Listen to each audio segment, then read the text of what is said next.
The year is 1944, and the world is at war.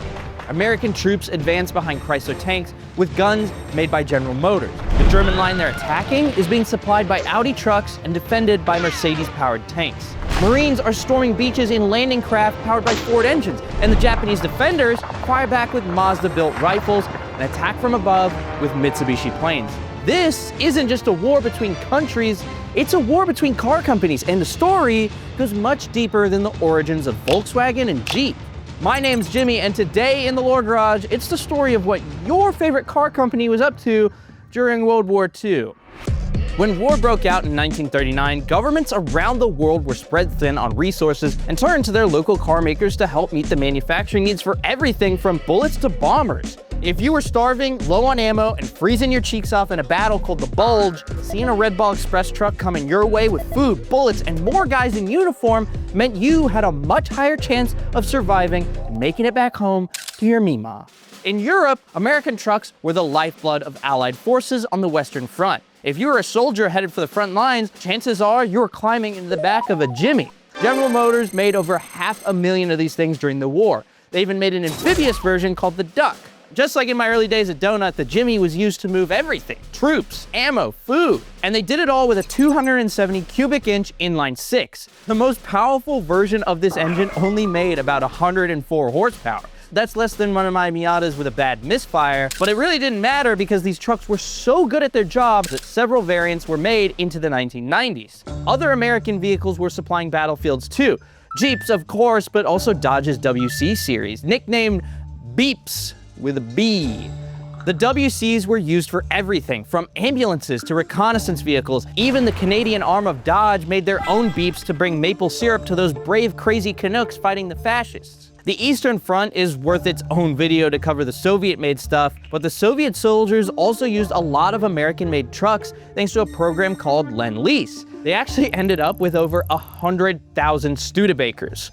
The Nazis caught between these two fronts had the entire weight of the German car industry behind them. Mercedes made a lot of stuff for the Nazis before the war, and after the war began, it became a huge truck supplier for the German army. But the biggest producer of trucks for Germany was Opel. You may have never heard of Opel, but they're interesting because they were actually owned by General Motors. The Opel Blitz was the backbone of the Wehrmacht, and their engines were so similar to GM's American military trucks that the Allied forces could use their own spare parts to repair them. Other German companies like Volkswagen and Auto Union, which later became Audi, made ground support vehicles, and BMW made motorcycles. Down in the boot of Europe, Italy, Fiat, Lancia, and Alfa Romeo were making trucks for the enemy-turned-ally Italian army.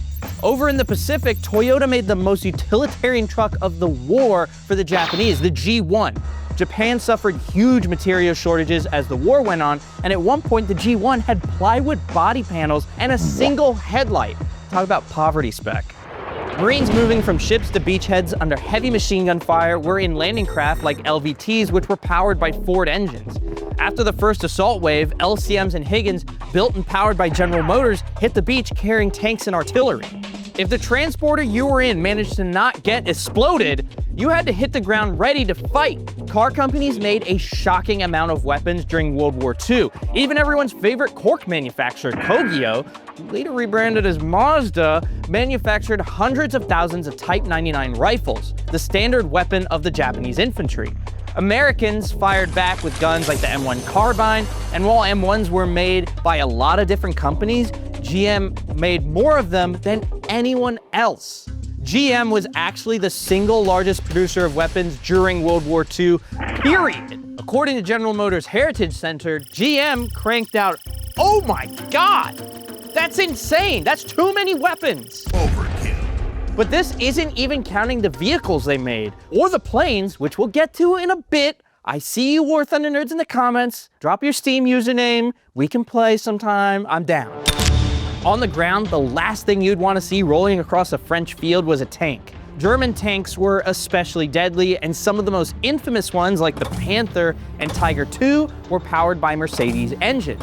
Even the guy behind Porsche, Ferdinand Porsche, made a ton of tank prototypes for the Nazis, including the Maus, the heaviest tank of all time. Not the war, of all time.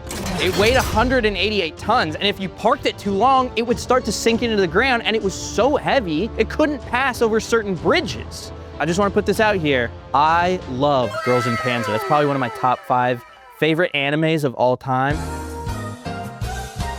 One of my favorite scenes where they all just clamber onto the mouse tank. It's so unrealistic, but I love it. I don't watch it for the girls. I watch it for the plot, the tanks, dude. That's where the real show is, okay? It's not for the ooh-woo, it's for the kaboom. Chrysler fought back. At a factory called the Detroit Arsenal, they made over 22,000 tanks. That's more armored vehicles made by Hitler and his friends combined. How is that possible? Well, Chrysler used the same mass production techniques it used for its cars for its massive military vehicles. And it worked so well that Chrysler's first tank rolled off the line before the factory walls were even up. The tank in question was the old Purple Heart box itself, the Sherman. They had less armor and firepower than their German counterparts, but they were faster and more maneuverable. The only downside is they just caught fire a little bit too often. Yeah, you just open the hatches, right? And it wasn't just America building for the Allies. Britain's automotive industry had the Shadow Factory program. The term really didn't mean secrecy. It meant that new military factories would be built right next to existing car factories or in their shadow. Ford UK had a factory in Dangham that became a production powerhouse, churning out 360,000 military vehicles. GM-owned Vauxhall produced the heavily armored Churchill tank, which was used during the Allies' campaign in Normandy. And other British car companies also got involved, including Bentley, Rover, and SS Cars, which changed its name shortly after the war to the much less Nazi-themed Jaguar. This is a way better rebrand than the one from a couple of years ago. These guys have just the worst marketing people. The Japanese auto industry, which was much smaller than that in Europe or America, made far fewer tanks and some of the worst, like outdated before the war started worst. Still, Mitsubishi made huge contributions to the war effort with their Type 89 and 97 tanks, but their biggest contribution was above the battlefield. Mitsubishi? They made the planes that bombed Pearl Harbor. Yes, Mitsubishi did make the planes that bombed Pearl Harbor. The A6M0 entered service in 1940 and terrorized the skies of the Pacific thanks to its maneuverability, speed, and firepower, making it one of the most legendary aircraft of all time. Mitsubishi was actually Japan's largest aircraft manufacturer during the war. They made over 17,000 planes, but it wouldn't be too long before the good old US of A caught up with them. GM made engines under license for tons of planes, including the P-38 Lightning and C-47. GM also made fuselages, hydraulic pumps, and power units, but in the skies, Ford had the biggest impact. In the spring of 1941, Edsel Ford hatched a plan. He wanted to build a factory that could turn out the biggest, most destructive bomber in the American arsenal, the B-24 Liberator, at a speed of 1 per hour. 1 an hour? That's crazy. Do you know how complicated it is to build an aircraft? Do you know how long it takes me to build one Tamiya airplane? Like 2 months. The Willow Run bomber plant soon became the largest factory in the world. They produced a total of 8,685 B-24s throughout the war, which the Wall Street Journal called a production miracle. Rolls-Royce, of all companies, was the engine hero of the war thanks to the Merlin. This 27-liter V12 powered over 40 different aircraft like the Spitfire Hurricane and even the P-51 Mustang, as well as a few tanks. By war's end, Rolls-Royce had built over 168,000 of them, and it powered one of my favorite airplanes of all time, the Lancaster. I remember I had a model kit when I was a kid of one of these. My grandpa helped me build it. It's very important to me. Now, before the conflict even started, BMW was building planes in secret for several years. Germany was technically not allowed to build any kind of weapon after the end of World War I, but the Nazis decided they didn't care. Come on, let's build a couple planes. And BMW was happy to help them out and started building planes in secret. During the war, BMW threw all their weight behind the Nazi war machine. They built over 61,000 of Germany's most powerful aircraft engine, the 801 Radial. And it didn't stop there. Throughout the war, car companies made some insane weapons. I mean, Mitsubishi, who also built the Zero, built the Musashi, the heaviest battleship ever constructed at its shipyard in Nagasaki. In fact, there were actually 4 Mitsubishi factories in the Nagasaki area. And in 1945, when the atomic bomb was dropped, the Mitsubishi arms manufacturing plant was directly in the bomber's crosshairs. And the atom bomb? Well, good old Chrysler helped with that. And that's why I call my mom's CrossFit Fat Man. Factories were among the most common bombing targets on both sides. I mean, that's the origin story of Ford versus Ferrari. Remember GM's German subsidiary Opel from earlier? Well, GM acquired them in 1929, 10 years before the war started. And after Hitler took power, GM agreed to build a massive German plant specifically designed for military production. And when the US entered the war, over 2 years after it started, GM abandoned Opel and took a huge tax write-off. But the factory, that kept running and stayed profitable with a German custodian in charge. After the war, GM took over Opel again and had the audacity to ask the US government for compensation for bombing their factory. But you know what's even crazier? The government paid up. I guess making stuff for the US military has its perks.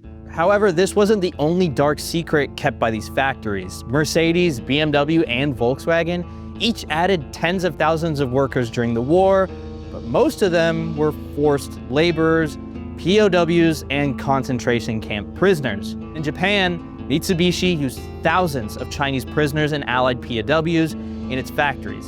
In total, more than 13 million prisoners did forced labor during World War II, and the auto industry bears a big part of the responsibility. In this war between car companies, the American companies won, and it all came down to production. In the end, the Allies produced twice as many planes, 6 times as many tanks, and more than 30 times as many ships. America built more planes in 1944 than Japan built during the entire war. And there was a lot of money in it. Out of the big 3, Chrysler was the only company to not operate at a profit during the war. This era actually gave birth to what we now know as the military-industrial complex. But that's another story for another day.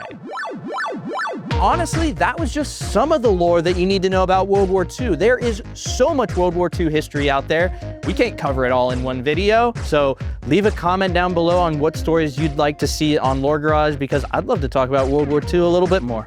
Thanks again for watching Lore Garage. Thanks for watching everything here on Donut.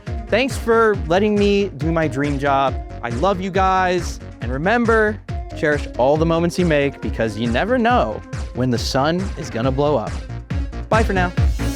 If you live in Los Angeles and love Miatas just as much as I do, then boy, do we have an event for you. March 29th from 10 a.m. to 1 p.m. at the Petersen Automotive Museum, we are going to be having a Miata car meet. Bring your garage queen, bring your track car, bring your project. We want to see it. I'm going to start fixing up some of the hydraulic lines on our lowrider Miata so it can make it out to the event. And we're also going to bring out a few other donut cars that you might recognize. Did I mention my crazy kooky grandpa Bob Hall is going to be there? We're going to be handing out awards for our favorite Miata. Oh, and if that's not enough for you, we're gonna be having the world's first Miata sound-alike competition. It went a little ITB there, a little V80. Good cars, even better people. March 29th, Petersen Automotive Museum. I'll see you there. Yo, thank you so much for making it to the end of the video. Super appreciate it. If you have time, go check out this Lore Garage episode on stolen Ferraris. We'll see you next week.